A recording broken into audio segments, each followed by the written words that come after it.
J'appelle à tous mes compatriotes à faire preuve de civisme fiscal.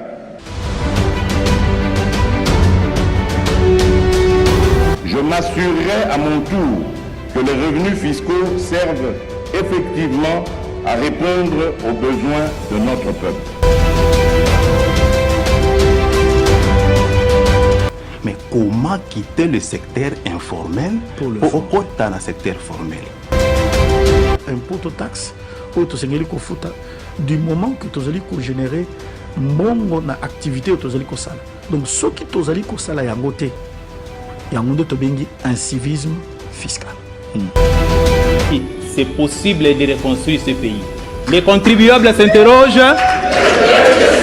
Les contribuables s'interrogent.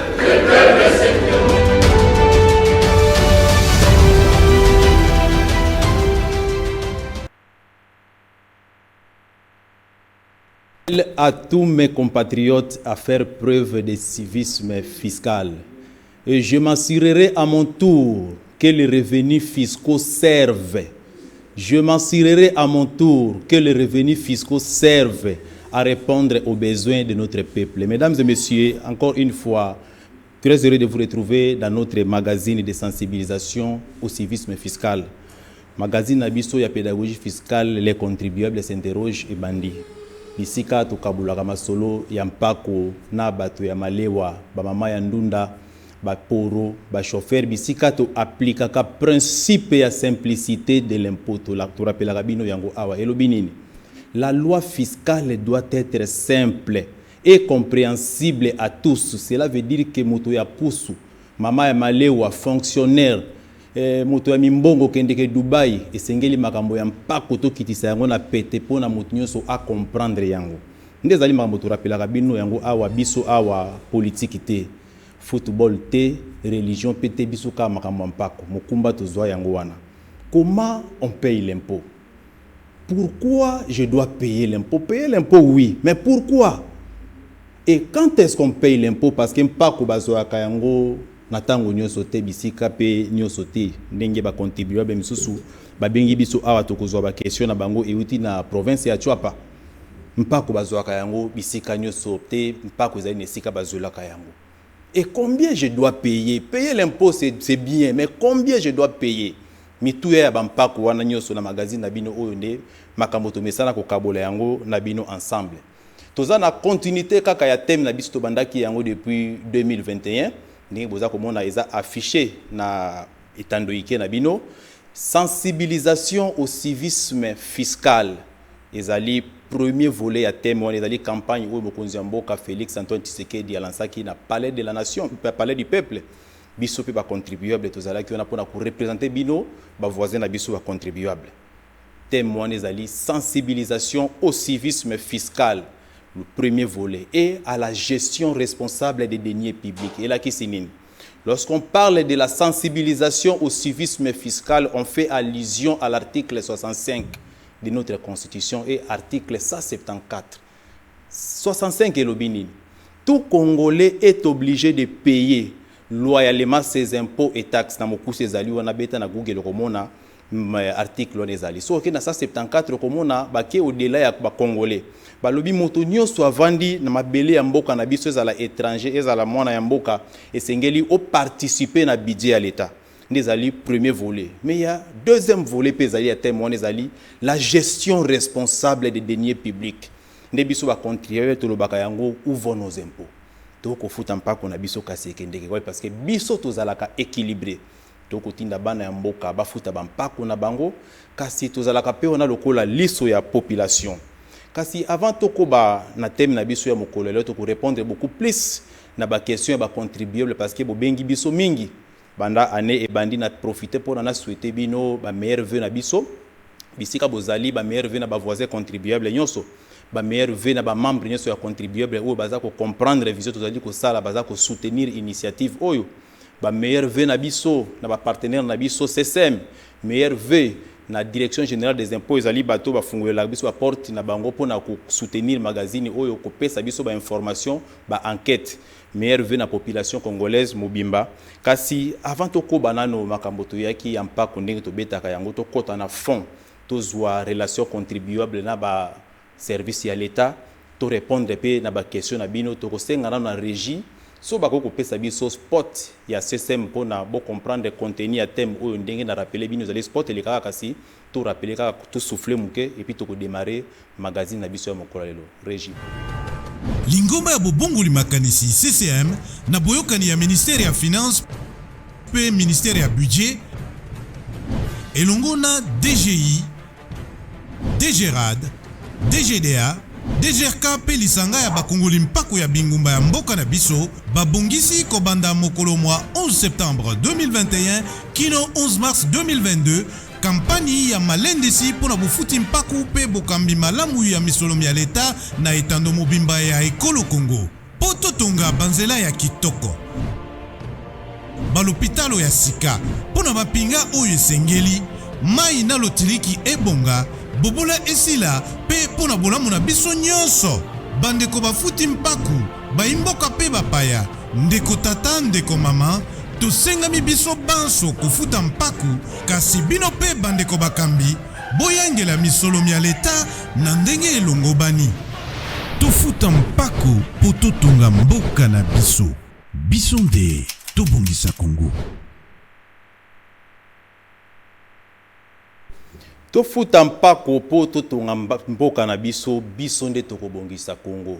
Oui, biso nde tokobongisa Congo kasi mpako yango tokofuta nini po tokoyeba mpako yango makambo malamu te tozwi ba question euti de partout ba question exactement ebele kasi lelo toko répondre nano na 3 ou 4 questions dans un premier temps po muto ayeba mpako yango kofuta ndenge nini po tobongisa Congo. Tozwi question ya liboso euti nano ndenge tolobaki yango totiki nano question ya ndeko na biso ya Chuapato nano ya Kingabwa Monsieur Toms na Kingabwa akomeli biso alobi junior les contribuables s'interroge nga nazali na catégorie ya micro-entreprise na futi déjà patente na ngai kasi nakolanda na itandoike baza koloba na futa lisusu impôt forfaitaire alors que nasi na futa ki patente. Est-ce que ce n'est pas une double imposition? Wande zali ndeko na biso Toms na Kingabwa. Merci beaucoup contribuable Toms na Kingabwa pour la question na yo très pertinente na koloba na mokuse penda ezali matière to développer yango awa na bandeko na biso ya direction générale des impôts mais c'est Jamou Teba on a la kibino pe rozonga lisusu a parce que ba émission pédagogique eza prévu makambo to kendeke nango likolo te biso les contribuables s'interroge to kota kana kati pour na ko répondre directement à la question ya ndeko na biso Toms. Impôt forfaitaire ezali mpako oyo eza prélevé na régie ou eza à niveau national ezali direction générale des impôts eza impôt eza prélevé pona bino bandeko na biso ya catégorie ya micro-entreprise. Alors micro-entreprise ezali nini? C'est toute entreprise qui réalise un chiffre d'affaires inférieur à 10 millions de francs congolais esengeli na yo futa impôt forfaitaire. Kasi esengeli na yo pe osomba patente na yo. Patente selon la loi et la kisi nini? La patente est une autorisation administrative annuelle d'exercer le petit commerce. C'est ça la patente. La patente, je répète, est une autorisation administrative annuelle d'exercer le petit commerce. On les a prélevés à niveau ya ville. Bafuta kayango na niveau ya ville. Impôt forfaitaire ezali mpako oyo ba micro-entreprise sengi na yo ofuta yango na niveau ya direction générale des impôts na CIS na yo okofuta yango une fois l'an et le taux c'est 30 000 francs congolais ezali double imposition T. Soki ndeko ozali satisfait na mutuna na biso, je crois que kosepe na mutuna na yo, je crois que ekozala malamu. Je répète, la patente est une autorisation administrative. C'est la patente. Le principe de simplicité de l'impôt. Patente ezali autorisation administrative. Oui, epesi yo ndingisa osala mombongo ya muke. Ozalaka na ligablo na yo, otekaka na coin, mama ya mapa, mama ya malewa, otekaka na wenze, tokokotela yango na kati. Toyambaki bandeko na biso ba syndicaliste ya marché. Ndeko na biso gilelo ko photobeta ki yango awa patente ezali na 4 catégories tokokota yango mokolo mosu parce que lelo tozana sujet mosu toujours ramasser ba point surtout yo ba question ba ndeko ba poser ki biso tozana 4 catégories pour ne o etali patente mais esengeli pe na yo ozala na numéro na yo ya impôt po futaka impôt forfaitaire na yo et puis na bampako mosusu tokolobela yango awa. Tozwi mutuna ya mibale euti epai ya contribuable Bisalu Odette. Ye alobi micro-entreprise. Est-ce que naza pe obligé pour basengi ngai ba état financier kasi na sala yango te, c'est-à-dire comptabilité na présenter ba bilan na nini? Madame Bisalu, je crois que ceux qui olandaka biso malamu tolobaka yango awa. Tosi pe to rappeler yango awa. Mobeko elobi ni concernant les micro-entreprises. Est-ce que Sengen n'a pas présenté par état financier? Est-ce que Sengen n'a pas présenté bilan? Tolobi non, c'est la loi. Par référence aux alliés, ceux qui motoalingi débat, tous alliés ouverts au Koyambaye. Mobeko elobi ni. Les micro-entreprises ne sont pas soumises à la vérification de la comptabilité. Nabandeli.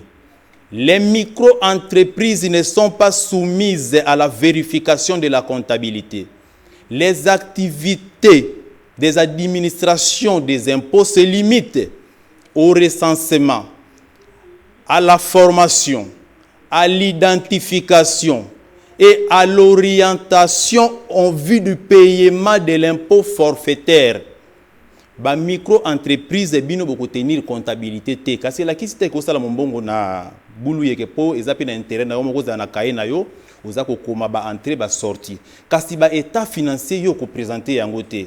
Mosala ya administration esuki na identification, c'est-à-dire ba yeba yo esuki na formation ba encadrer onde ezali mosala biso les contribuables to zo to sala ka à titre privé avec le fonds propre ya bana ya mboka na cadre ya association na biso pona kaka ko éduquer bino parce que mutu passe eleki na terrain mingi kasi ba régie financière pe bayaka comme ba invité na biso pona ba participer na éducation wana pona kotonga mboka. Donc voilà ba limite ya pouvoir administrateur fiscal kasi yo senge na ofuta impôt forfaitaire ndenge tolobaki yango osomba patente na yo ofuta pe hyper na yo pe donc voilà pe. Toke kozwa troisième question rapidement avant de continuer tozwa ba point mosusu. Bande konabiso ba poro batuni motuna balobi junior les contribuables. Les amendes transactionnelles sur la circulation routière. Bampa koyo sengeli mwana mboka afuta soki asali mbeba na nzela fausse manœuvre ainsi de suite. Bafuta kayango wapi. Et puis mituya na yango ezalaka boni boni. Tolobi boye mpako bafuta kayango na maboko ya moto tendingi tokoma komona ba amende transactionnelles eza kozwa na maboko ya bato. Non. Les amendes transactionnelles sur la circulation routière ezalim pas ko oza encadré par bande konabiso ya DGRAD. Et la DGRAD travaille avec les services d'assiette. Na cas ya amende transactionnelle c'est la PCR.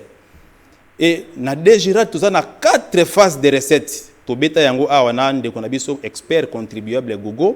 Les 2 premières phases on commence par l'identification, c'est-à-dire la constatation pardon. C'est-à-dire tango za kuya na mutuka na yo osali mbeba mutu ya zo mona mbeba na yo ngo sali fausse manœuvre mauvais dépassement eza PCR nde amoni a exécuter première phase a interpeller yo a ke na yo na bureau a constater cela venir quoi a ko interroger mobeko elobi nini par rapport ya mpako wana ezali makambo ya ko imaginer te futa 200 000 bandi ko kakola te mobeko elobi nini. Tout ça a arrêté à Mobeko il y a 2018. Kasi bato oyo baza ko sali la mikolo ya suka na ezalaki il y a 2012. Et puis tout ça a 39 libellés, c'est-à-dire 39 amendes transactionnelles selon Mobeko wana. Bakota la fausse manœuvre tout vulgariser Mobeko wana api to ko bandela pe yango na bandeko na bisu ya DGRAD. Oyo tout ça na bango na cadre ya campagne oyo bakoya poto kotela na kaka ba amende transactionnelle. Na bandeli yango pour répondre à votre question. De konabiso pour bien ko pesi kombote mpako wana oyo ya mituka les amendes transactionnelles sur la circulation routière ba pesa ka yango na maboko ya moto te roulage ya ko constater infraction oyo sali asali PV mpako ya DGRAD précision et futamaka moyena note de perception ba komito ba tie libellé okende na yango na banque ba orienter yo ofuti ba pesi yo preuve de paiement. Normalement, c'est comme ça que makambo sengela ke salema. Et puis bon on to sengi makambo salema na cadre de la campagne de sensibilisation au civisme fiscal au tolobi yango. Je répète, Les amendes transactionnelles sur la circulation routière, tous en a 39 amendes ou soit 39 libellés selon Mobeko il y a 2012. Car si en 2018, normalement, il fallait pas Mobeko parce qu'il y a 2012, ils ont fixé en dollars. Bateau ils allaient nango monsieur allait payer $20, il y a 30 mais il y a $100 payer allaient biso bande ko sala moi plaidoyer na sens ya bakitisa yango. Il faut que tala na Mobeko wana ou tie yango na note de perception wana ndeko na biso contribue ndeko na biso moto ya mampinga roulage. Atie na Mobeko wana tie yango na note de perception apesi yo oke kofuta na banque ou y a une preuve de paiement de libérer mutuka na yo. Donc voilà la procédure pour payer les amendes transactionnelles sur la circulation routière. Kasi mituna onyo so ba émission sur kolingi olanda yango pe okomona yango na page na biso ya YouTube beta les contribuables de TV bien que tozoki ma problème muke kasi toza kozongisa ba émission sur na kati okomona yango ba to procédure na profondeur okozwa yango na kati ya magazine na bino les contribuables s'interroge soit na kati ya page na biso ou bien na YouTube na biso. Maintenant, la question que je vous pose, par exemple, bandeko balobi, babengi biso na commune ya Masina balobi, ndeko les contribuables tolembi, wana ezali motuna na bango, ba taxe ba impôt eleki toza koyiba te tofuta nini, tokomona oyo ya na tongo, oyo ya na pokwa, tokomona tokosala ba déclaration, service songolo, service pakala kasi toza koyiba te. Est-ce que okoyi ko éclairer biso toyeba nano, tokofuta nini pe tokofuta yango wapi? Avant de répondre à la question, on a tout soufflé mouketo c'est ngana na régie parce qu'il s'agit de la déclaration. To lobim pas ko futa maka na maboko ya motote. Mpa ko futa maka okozwa déclaration soit na régie financière directement na kaya DGI, il y a travaillé directement okozwa déclaration pas naie kasi na DGRAD okozwa note de perception ba ko pesa na service d'assiette ou baza ko exécuter les deux premières phases ko futa na banque. Na ba régie financière nyoso mpa ko futa maka na banque. Donc, nous avons cas DGI, total à comment remplir la déclaration ou trouver la déclaration par rapport à l'innovation technologique. Dès que souffler mon quête aux ongeli, magazine d'abisso pour nous continuer à passer sur les détails, sur la régie, après abisso, procédure à déclaration, et on a sur la direction générale des impôts et on se retrouve tout juste après.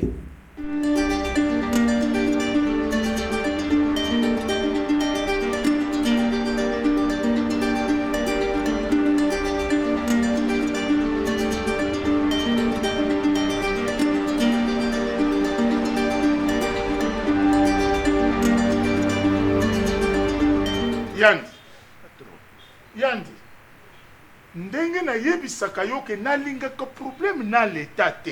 Est-ce que bongiselinga mikanda nyonso ya mpako po nakende kufuta?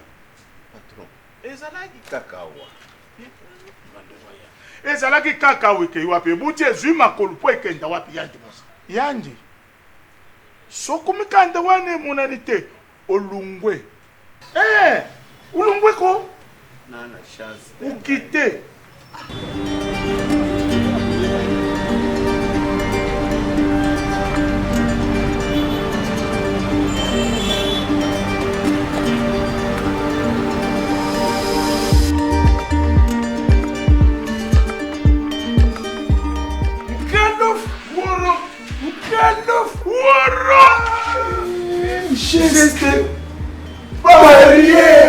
Warok ngalof tani bantu mususu balukelaka bantu makambo ngana za mwana mbuka ya solo nafutaka paku na ngai pona lingi nazala leze na makambo na ngai kajitala ka gérant oyo kabungisi mikande nyonso ya déclaration yempo pona nini boye Lovanon mikande yango ya impôt ezalaki na code barre akarok ngana za na barre te terrasse pété eza ya bar te eza nde ya alimentation oyo MB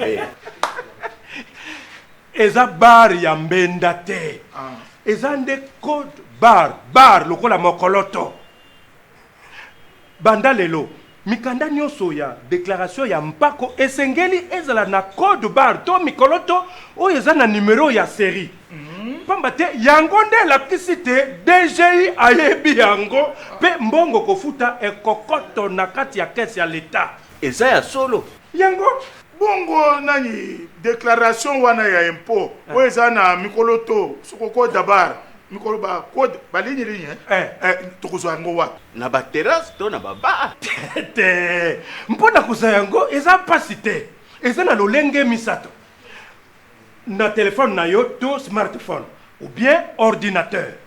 Côté internet, beta .dgi.gouv.cd. Comment déclaration sécurisée. Mpe pona déclaration oyo ekokani na mpako oyo osengeli kofuta. Ou bien oleki na ba service gestionnaire ya mpako. Mpe osengi déclaration oyo ezali na code barre. Worok wana mbuka ibongi ikeji boso développement. Bongo ba entreprise oyo basalaka télédéclaration bakoki kokoba kaka na yango. Worok télédéclaration na bandi za biso te. Mais keba déclaration ya mpako eza kaka moko. Okoki kosala yango photocopie te, mpe okoki kosalela yango mbala mibale te. Message ya DGI, Direction Générale ya Impôt.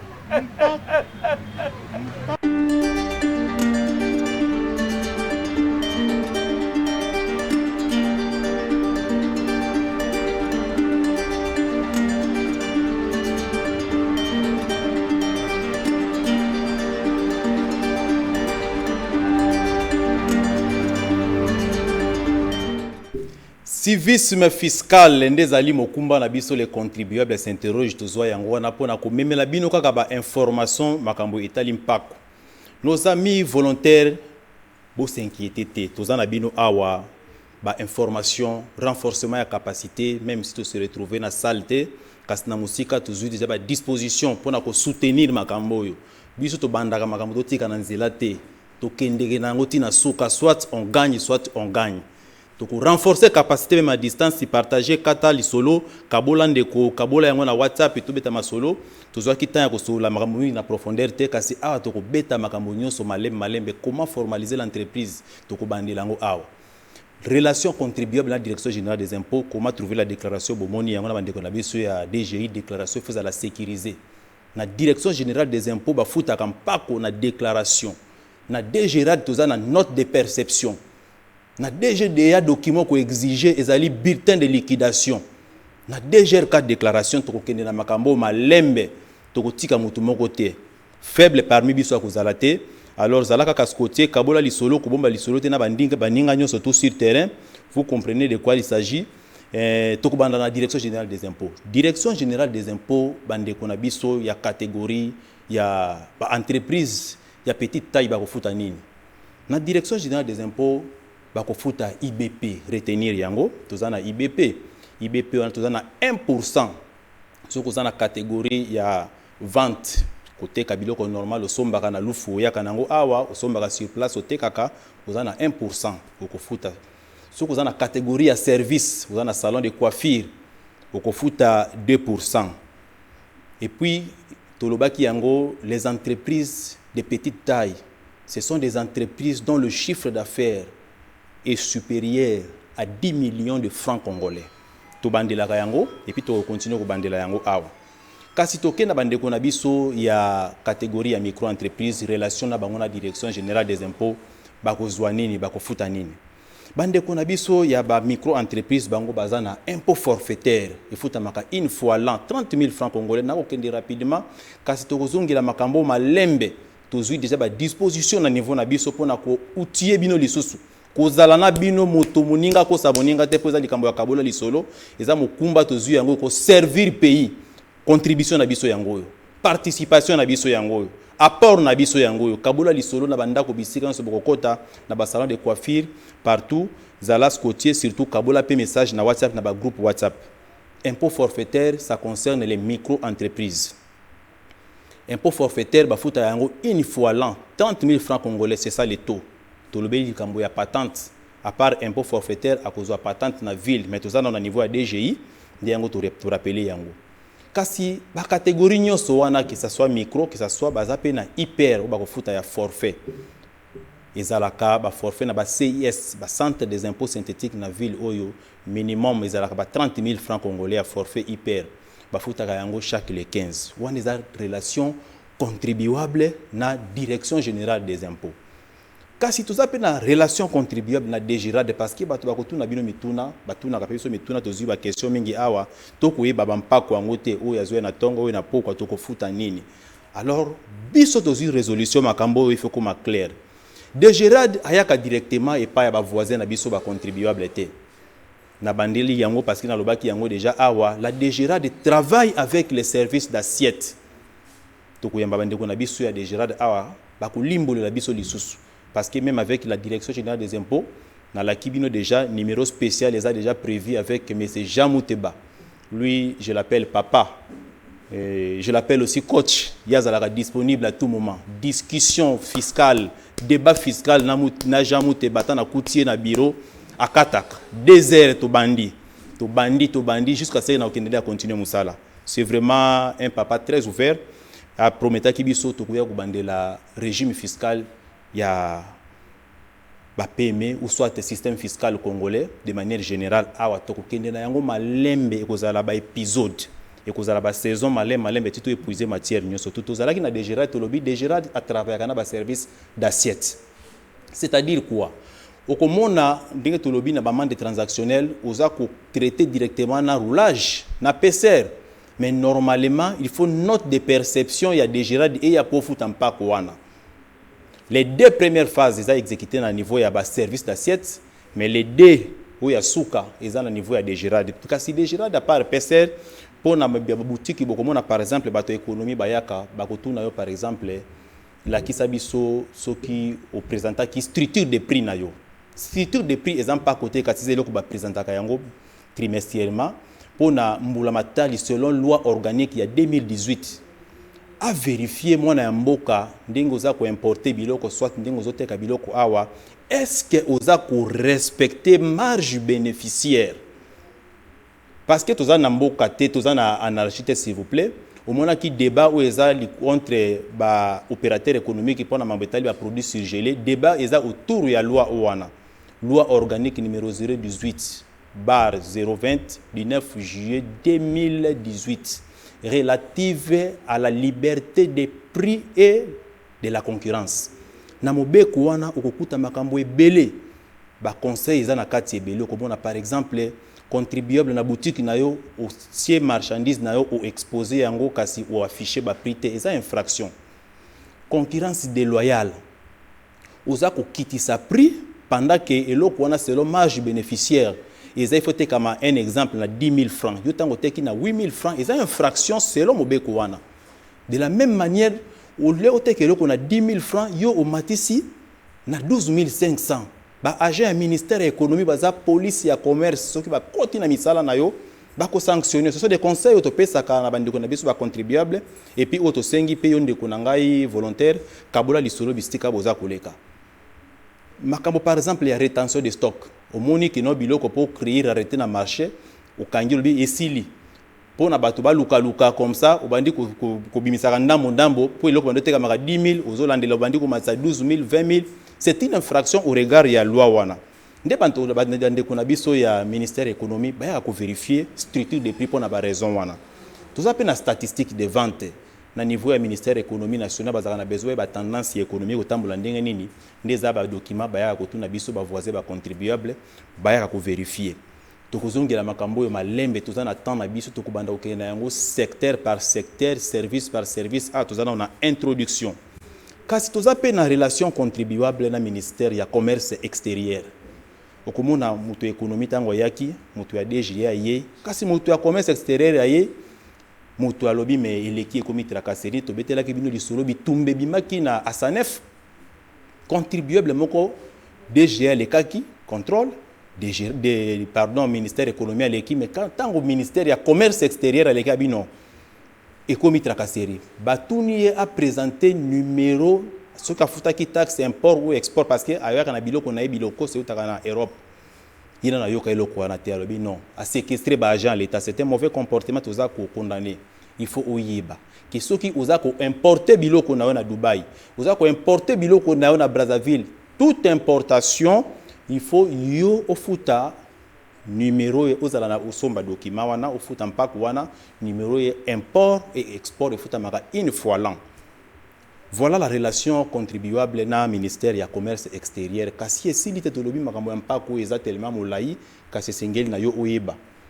Oyeba pona kolongola ignorance. Toza pe na relation contribuable na bandeko na biso ya DGDA. Wana ezo concerné bandeko ba importaka biloko ou bien boza ko exporter okofuta droit de douane soit droit d'accise to kozongela yango malembe na bandeko na biso ya DGDA ba koya na plateau oyo to na makambo malembe. Bulletin de liquidation, tu dois vérifier quoi, valeur CIF, valeur FOB, ça se passe comment. Et puis tu as la bandeko ba importa kabilo qu'on a cadre de service fiscal, vous avez na sembo ya ko la déclaration moko ezali sincère. Ko bomba information eza mala monté ko tonga mboka te. Tout ça lisusu na déclaration relation contribuable na direction générale des recettes par exemple de Kinshasa. Na ba province bisika bozali boza kolanda biso parce que nous sommes suivis sur Canal Plus. Na Bwende, na Bandundu, na Kisangani partout en Europe, na ba régie na bino wana provincial, vous avez une relation ma solo fu beta bampako na ba direct ba régie provincial na niveau ya province na bino wana. Oko futa par exemple impôt sur le revenu locatif. Oko futa pe lisusu impôt foncier. Okofuta pe lisusu impôt sur le véhicule selon ce que vous allez na bien ou to tangi wana to betaki masolo ya bandeko ya DGRK na mama nana ya DGRK to panzaki yango awa soko lingi zo ba émission oyo kindi na compte na biso ya YouTube contribuable TV okokuta yango kasi to ko bandela yango relation contribuable na DGRK toza na impôt foncier toza na impôt sur le revenu locatif wana soko za locataire tokozongela ba détail wana za ba grande parce que ça numéro ya liboso ya 2022 tozo kwa soir siko pédagogie à l'intention des volontaires et puis la population congolaise générale toza pe na relation contribuable na DGRPEC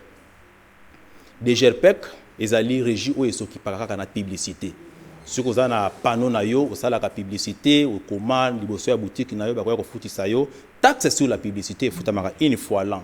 Donc vous remarquez que ba service wana nyoso bayaka kosenga mpako mais moto na moto selon compétence na ye selon le fait générateur. Kasi na makambo ya mpako ezaka kana compétence nationale te. Oyoki totanga ki DGDA, totangi DGRAD, totangi DGI, eza ba régie financière ou eza à caractère national. Kasi to kota ki pe na DGRK, wana ba taxe na niveau ya province, na ba impôt na niveau ya province. Kasi toza pe na ba ETD, ba entité territoriale décentralisée na bato ya commune ba yaka pe na moto ya environnement azakoya, moto ya hygiène azakoya. Bonne nouvelle ezali que grâce à la coordination pour le changement de mentalité, toza na ba document ba archive ou eza actualisé. Toko vulgariser canevas de recettes. Na magazine na bino oyo. Canevas de recettes ezali nini, eza tellement vaste makambo ya mpako menaza ko brosser na pesa bino image toko kota. Tango tokendeke na commune okotuna na lingi na zwa par exemple attestation de naissance. Na lingi na zwa attestation de bonne vie et merci. Mobeko elobi nini. Document wana eza fixé en francs fiscal. Toko interpréter yango awa pona mona ya mboka yeba tango naza ko se rendre na commune pona service XY na kofuta nini motuya nini po makambo mpako tolinge koma clair. Tolingi suma mbako bomba mpako te nyonso faut koma clair population esengeli ayeba nini ya kofuta et puis côté ya mbula matali to sengi pe batia ordre makambo ezala clair. Tolingi mbako bomba li sute soué na biso zatango to koti na commune boye to yeko son service XY c'est affiché makambo kolanda biso na sa nzete wana yaka ozoluka nini tolingi yango lisusu te biso ba contribuable congolais toza prêt ya ko se comporter bien parce que tolingi koma clair yango wana to remercier coordination pour le changement de mentalité parce que na mboka oyo tango ko sala ba recherche aucun na bureau ya l'état je vous dis na no sala na enquête était okubima boko pamba ba ko informer oté okuyeba pe lokoté oui nda ko luka information bazana wabi non wa faut komela minute tour mo sala enquête mo bazo bisanga komela ministre national à l'époque Akasia Bandubula excellence komela Akasia avant de répondre mon Dieu. Pour une petite enquête pour enseigner la population, il faut que la ministre nationale pour autoriser yo oloba ou informer ngande ko na contribuable. Ce n'est pas bon. Et c'est qu'il se comporter bien côté na biso population et puis côté agent à l'état, c'est pas pour rien. Mon thème la campagne eza na deux volets. Sensibilisation au civisme fiscal, mais il y a également la gestion responsable. Quand il y a des recettes, on a tout vulgariser yango awa na magazine na bino, les contribuables s'interrogent parce que eza mukumba tozwa yango wana. kasi na nyonso tolobi awa ya motuya ezali sokoza na informel okofuta mpako na difficulté l'état yebi piyote. Il faut formaliser son entreprise des places de kochite yango wana. Comment quitter le secteur informel pour na okota na formel ndeza cheval de bataille ya contribuable s'interroge. Tokomemela bino ba statistique na émission eza kuya to profiter pour na kopesa bino programme désormais grâce à l'acceptation pe na soutien à DG ya PSTV mwana mboka tioyo andimai ko modifier horaire na biso après avoir tout formula qui recours na biso tokomi lelo samedi ndenge toza koleka en direct boye na ba heure oyo kasi toza pe na mercredi na 12h25 wana tokozongela makambo nyonso de détail toke nango moko. Alors comment formaliser son entreprise? La formalisation d'une entreprise dépend de sa catégorie. Na kek rapidement parce que baza ko sala nga sinto komi na suka pour les catégories d'entreprises de petite taille, c'est-à-dire les entreprises dont le chiffre d'affaires est supérieur à 10 millions de francs congolais. Yo esengeli na yo o préparer extrait ya casier judiciaire na yo okozo yango na Gombe, ozala na carte d'identité na yo, ozala na contrat de bail légalisé, otie yango na farde na bandeli, extrait ya casier judiciaire, contrat de bail, carte d'identité otie yango na farde pardon, na frais na yo kende kofuta yango na guichet unique de création des entreprises. Je dis bien $30 américains. Numéro à contribuer s'interroge les anabis de la société civile benga biso soki tembezali ba compliqué yo to webisa ezali bongo mais frais bancaires ezali ba ko orienter selon les banques à l'attention des volontaires. Contrairement à ndenge tolobaki année passée que frais bancaires eza 12 000 francs congolais ba outi ko changer yango parce que biso tozwaka ba information à temps réel. Frais bancaires actuellement dépend na banque oyo ko kende ko futela. Alors, tu as des détails prochainement kasi on a na procédure de formalisation il y a entreprise à petite taille bakopé ça yo soko futi ba frère wana bakopé ça yo identification nationale bakopé ça yo RCSM bakopé ça yo numéro impôt bakopé ça yo numéro ya INPP bakopé ça yo numéro ya ONEM numéro ya CNSS tokola ki sape ba avantage ya pourquoi esengeli na yo olongwa na informel okota na formel prochainement tokokota na makambo yo malembe lelo zaleka introduction.